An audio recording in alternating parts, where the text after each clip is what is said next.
Hindi magandang biro to. Katumbas nun mababawasan din ng isang araw ang buhay mo.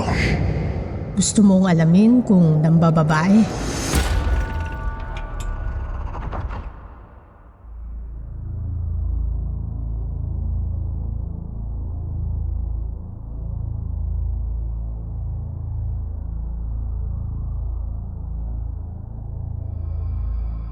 Isa na namang maganda at maaliwalas na araw para sa inyong lahat.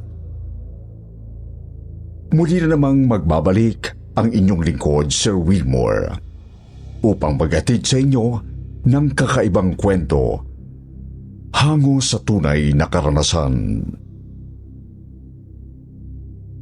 Maniniwala ka bang sasabihin kong dahil dyan sa nakaranas umano ng isang kakilakilabot na karanasan ang ating letter sender for today? Natawagin na lamang daw natin siya bilang Georgia. Paano nga ba ito nangyari? Huwag na nating patagalin pa. Tara na't samahan niyo akong pakinggan ang kanyang kwento.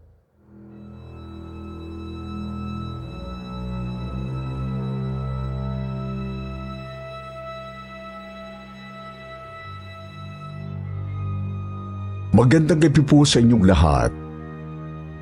Lalong-lalo na po sa team na bumubuo ng channel na ito.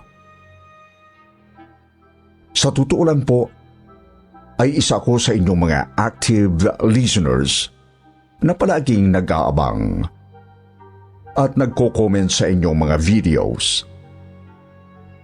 Sobrang ganda po ng contents nyo at masasabi kong worth it talaga ang paglalaan ko ng oras para sa inyo araw-araw. Tawagin niyo na lamang po sana ako sa pangalang Georgia. Isa po akong full-time housewife sa mister kong si Ralph. Hindi niya tunay na pangalan. Magpipitong taon na rin po siguro ang nakalilipas nang mangyari sa aming mag-asawa ang kakilakilabot na karanasang ito na noon ay talagang nagbigay ng isang malaking lamat sa aming pagsasama. Bago pa lang din kasi kami noon ni Ralph, aaminin kong hindi po naging maganda ang paraan ng pagkakakilala namin. Sir Wilmore, nang makilala ko po si Ralph, ay malapit na siyang ikasal noon sa kanyang 4-year girlfriend na si Mai, na ng mga panahong yon ay nagdadalang tao na po sa kanilang magiging anak. 21 years old pa lang po si Ralph noon, at sa totoo lang po ay hindi nila inaasahan ni Mai ang pagbubuntis na yon. Kaya naging padalos-dalos din ang desisyon nilang magpakasal sa lalong madaling panahon. Ang sabi sa akin ni Ralph noon, nagkakalabuan na talaga sila ni Mai.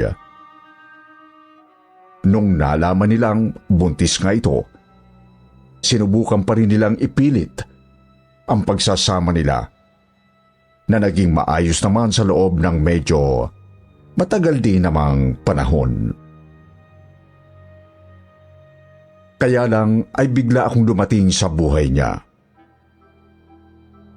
Unang pagkikita pa lang namin ni Ralph ay nakaramdam na kami agad ng atraksyon para sa isa't isa. Noon nga, hindi naman ako naniniwala sa love at first sight. Pero nang makilala ko siya, ay napatunayan kong totoo pala yon. Pero nang malaman kong may girlfriend na nga siya at ikakasal na, sinubukan ko naman pong umiwas. I swear to God, talagang pinilit kong pigilan ang sarili ko. Kahit na dahil nga araw-araw kaming nagkakasama sa trabaho, ay unti-unting lumalalim ang feelings ko sa kanya. At ganun din po naman siya sa akin. Hindi ko na po pagagandahin pa ang sasabihin ko, Sir Wilmore. Sa madaling salita, kahit hindi ko po sinasadya, naagaw ko si Ralph sa babaeng sana'y pakakasalan niya noon. Alam kong mali, pero sobrang mahal na mahal ko siya, Sir Wilmore. Kaya siguro, hindi na rin ako nakapag-isip na gawin ang tama noon. Nang malaman po ni May ang tungkol sa amin, siyempre nagalit siya. Mabuti na nga lang po at eventually ay mas pinili na lang niyang palayain si Ralph. Sa kondisyong hindi nito pababayaan ang magiging anak nila. Working student ako ng mga panahong yon habang si Ralph naman ay fresh graduate kaya kumukuha muna siya ng experience. Medyo maliit pareho ang kita namin. Pero pinilit naming gawin ang lahat para lang po mag-work ang aming relasyon. Naging maayos naman po kami. Pinakasalan ako ni Ralph sa Huwes. Sa katunayan, sa unang 2 taon ng pagsasama namin noon, sobra-sobrang saya ang naramdaman ko sa bawat araw na kasama ko si Ralph. Pero hindi po yun nagtagal.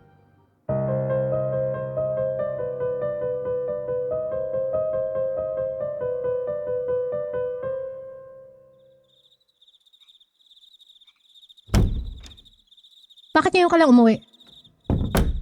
Anong oras na? Sorry love, nag-OT kasi ako eh. Tumawag kasi sa akin si May.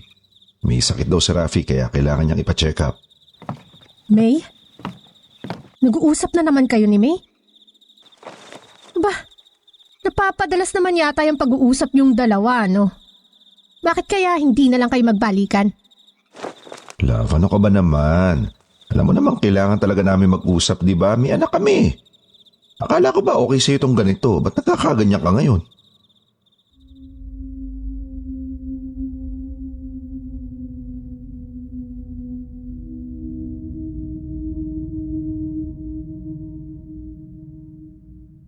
Sir Wilmore, dumating po ako sa puntong para akong naging praning. Para bang unti-unti nilalamon ng selos at sobrang panghihinala yung isip at puso ko. Dahil sa takot na baka sa dalas ng pag-uusap ni na Ralph at Georgia ay muling manumbalik ang feelings nila sa isa't isa. Dahil doon, Sir Wilmore, hindi na ako palaging napapakali. Hindi na halos ako makatulog sa kaiisip na baka gawin din sa akin ni May ang ginawa ko sa kanya noon.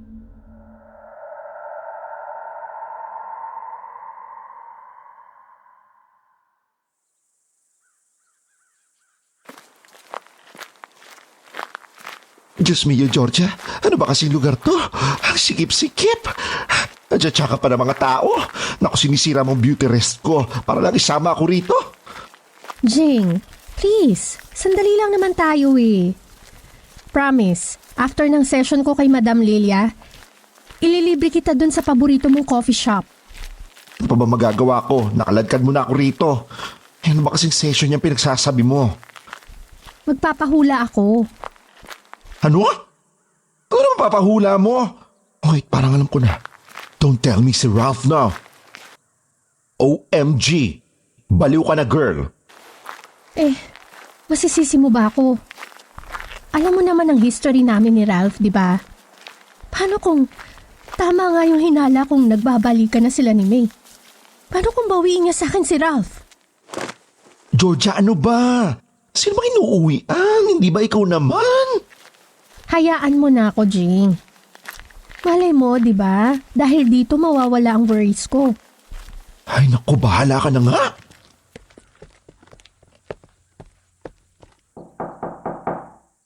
Madam Lilia, ako po ito, si Georgia.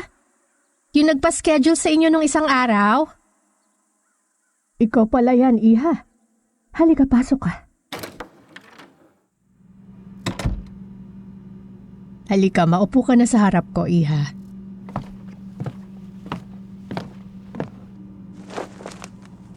Ang sabi mo sa akin kahapon, hindi sarili mo ang ipapahula mo kundi ibang tao.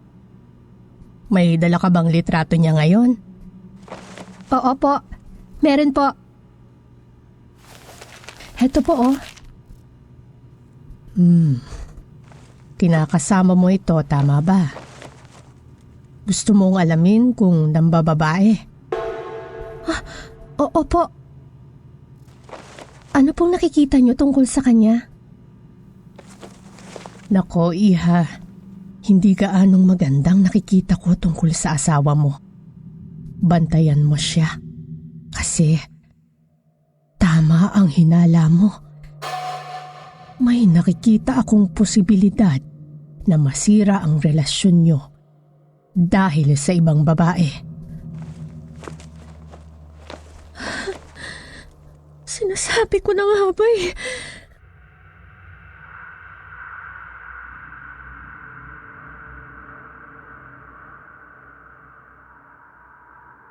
Lalo akong napraning, Sir Wilmore. Simula noon, makailang ulit akong nagpabalik-balik sa tanggapan ni Madam Lilia para lang po magpahula tungkol sa asawa ko. Madalas na rin kasi kaming nag-aaway ni Ralph noon. May mga times pa na halos hindi na siya umuwi sa bahay para lang hindi kami magkita. Pakiramdam ko noon, kaunti na lang, ay hiwalayan na rin talaga ang kahahantungan ng relasyon namin. Hanggang sa may mangyaring susubok talaga sa aming pagsasama.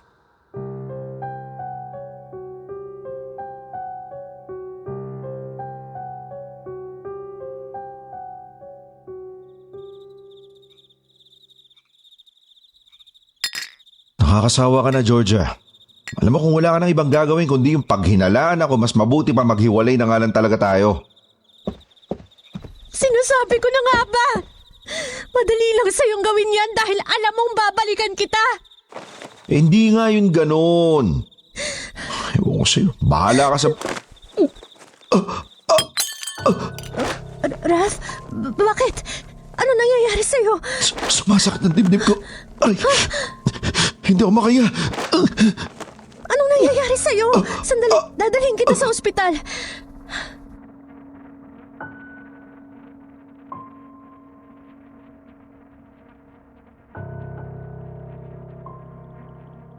Wala raw mali kay Ralph, Sir Wilmore. Yun ang sabi ng doktor nang ipatingin ko ang asawa ko. Lahat na po yata ng test at pag-i-examine ay ginawa na nila sa kanya. Pero wala pa rin silang nakitang problema.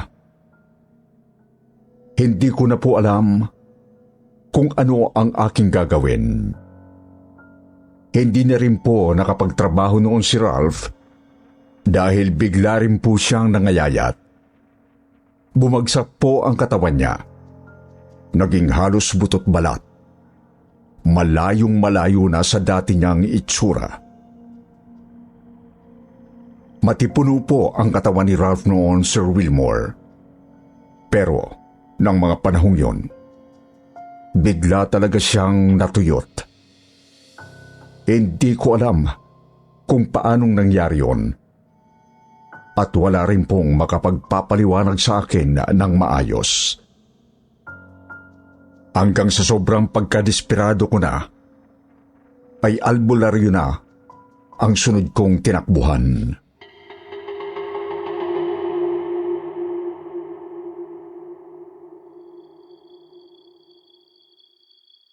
Ineng, pumasok na kayo. Kayo na ang sunod. Uy, Georgia, kayo na raw. Halika na. Tutulungan na kitang alalayan niya si Ralph. Sige po. Halika na, love. Sige.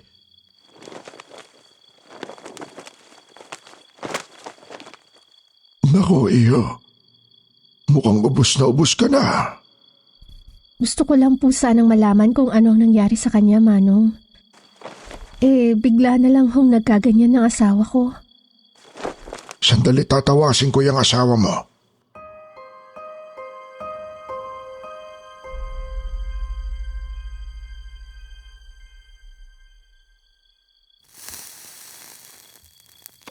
Iya, hindi ganong malinaw ang nakikita ko sa asawa mo.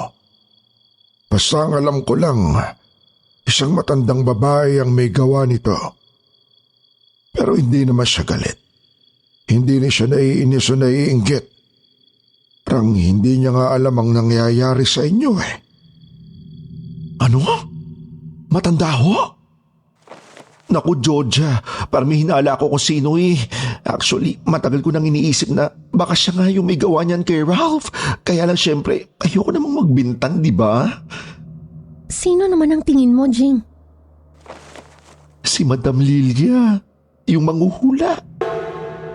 Di ba sa kanya ka lang naman nagpupunta? Manghuhula? Anong manghuhula? Ay, hindi ba alam ni Ralph? Naku, sorry.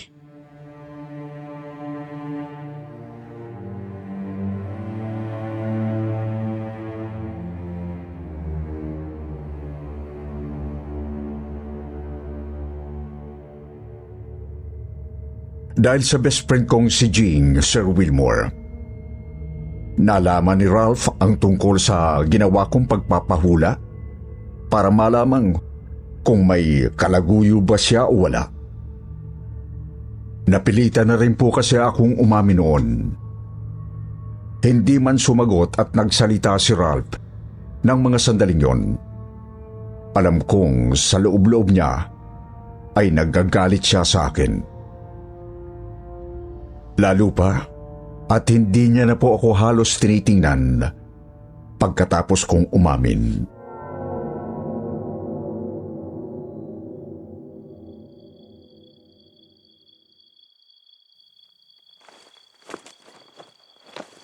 Iya, sa tingin ko, peke ang manghuhulang napuntahan mo.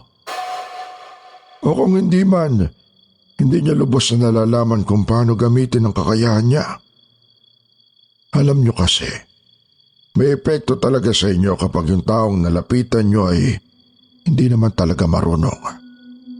Pwedeng manghina. Hindi lang ang espiritual niyong enerhiya, kundi pati na rin ang physical ninyong pangangatawan.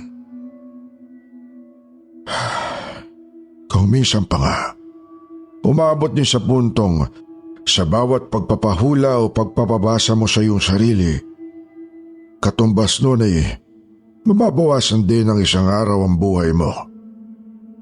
Kaya ang tanong ko sa iyo, gaano mo nakatagal na pinahuhulaan ang asawa mo sa matandang sinasabi mo? Magkakalahating taon na po. Sus Mariosep, kaya naman pala halos matuyot na itong asawa mo. Mabuti na lang naagapan mo bago pa mahuli ang lahat.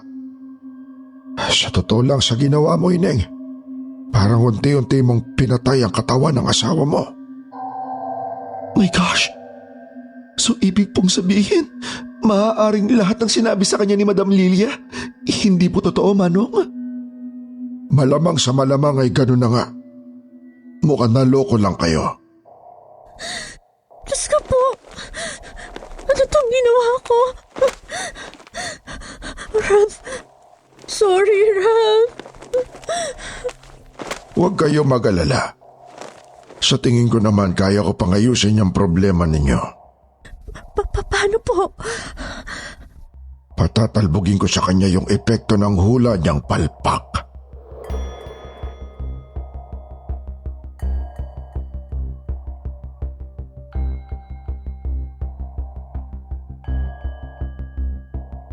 Ganun na nga po ang ginawa ng albularyong si Mang Arturo, Sir Wilmore. Nagsambit siya ng mga kakaibang salita na parang dasal. Habang ginagamot niya ang asawa kong si Ralph, kung tama ang pagkakaintindi ko, parang inireverse niya yung epekto ng paulit-ulit kong pagpapahula kay Madam Lilia. Sobrang sising-sisi po talaga ako noon dahil sa kapraningan ko. Munti ko nang ipahamak ang buhay ng asawa ko. Hindi ko naman kasi alam na may side effect pala yung mga ganong simpleng pagpapahula lang. Mabuti na lang po, hindi naging matagal ang pag-epekto ng ginawang panggagamot ni Mang Arturo kay Ralph. Dahil pagkalipas lang po ng 2 buwan, ay parang magic na bigla na lang bumalik sa dati ang sigla ng asawa ko.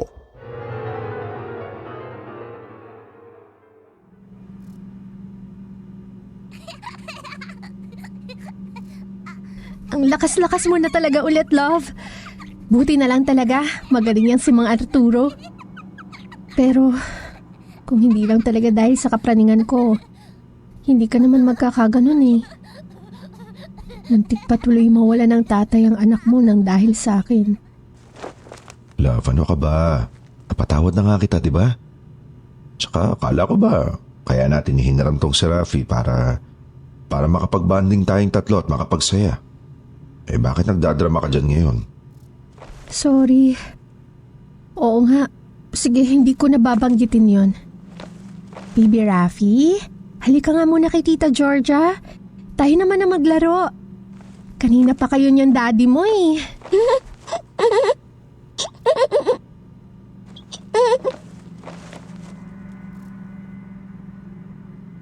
Oh, anong tinitignan mo dun sa kusina, baby? Rafi, nagugutom ka na ba?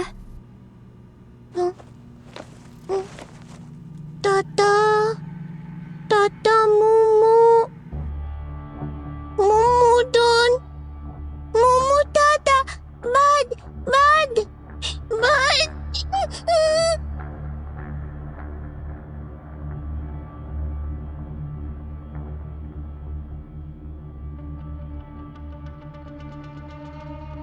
Nang sabihin yon, instantly ay bigla na lang po akong nakaramdam ng matinding pangingilabot. Biglang nagtayuan ang balahibo ko sa hindi ko malamang dahilan. Siguro po, dahil na rin katatapos lang naming dumaan ni Ralph sa isang nakakikilabot ding pagsubok. Sobrang lakas po ng palahaw ni Rafi noon habang itinuturo niya yung kusina ng bahay namin. Medyo madilim kasi ang parting yon ng bahay dahil nagpapatay kami noon ng ilaw kapag hindi naman yung ginagamit. Unti-unti akong lumingon sa parting yon kahit na parang may himatay na ako sa takot. Pero nagsisilang po ako, Sir Wilmore, kasi hindi nga ako nagkamali. Sa paglingon ko doon, tumambad sa akin ang figura ng isang matabang matandang babae na nakatingin sa akin habang may nakatakip pang itim na belos sa mukha niya. Katulad ng palaging suot ni Madam Lilia sa tuwing magpapahula ako noon sa kanya.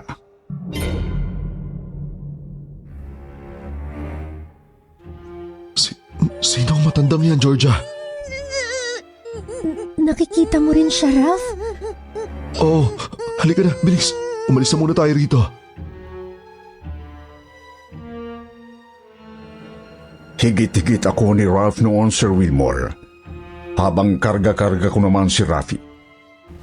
Tumatakbo kami papuntang pintuan, pero hindi pa man kami tuluyang nakalalabas, ay bigla namang sumulpot si Madam Lilia sa harap namin. partida, Sir Wilmore.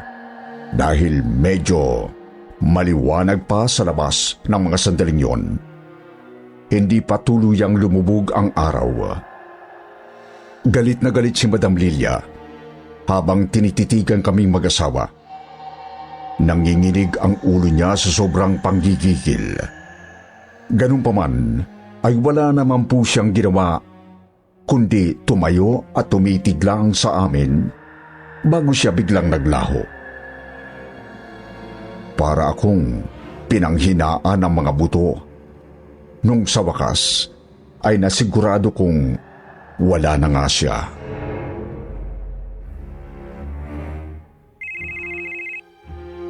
Si Jing. Tumatawag si Jing. Hello, Jing.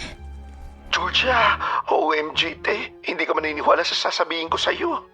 Nagpakita sa akin si Madam Lilia kanina habang kumakain akong mag-isa sa bahay. Galit na galit. Kaya ngayon, pinuntahan ko yung bahay niya at nalaman ko, wala na nga talaga siya. Bigla na lang daw siya nag-collapse. Ang sabi ng mga kapitbahay. Jing, nagpakita rin sa amin si Madam Lilia ngayon. Pati na rin sa anak ni Ralph.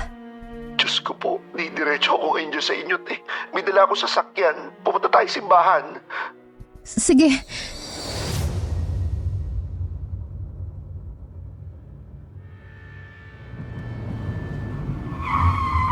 Nang dumating si Jing, Sir Wilmore, hindi na kami nag-aksaya pa ng panahon. Sumakay na kami kaagad sa kotse niya. At halos palit pa rin niya na yon. Makarating lang kami agad sa simbahan. Halatang pare-pareho po kaming shock ng mga sandaling yon. Ni hindi nga po namin nagawang pag-usapan ang tungkol sa nangyari.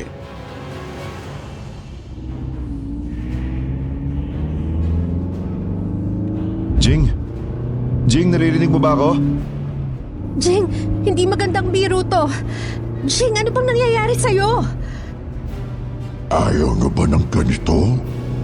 Sama-sama tayong mabubulok sa impyerno. Ano? Jing!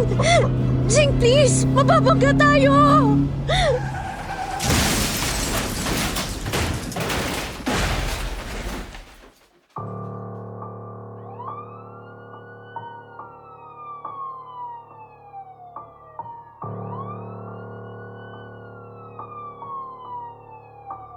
Hindi ko alam, Sir Wilmore, kung sino ba sa amin ni Madam Lilia ang nagkaroon ng mas malalang parusa. Ako ba? O siya?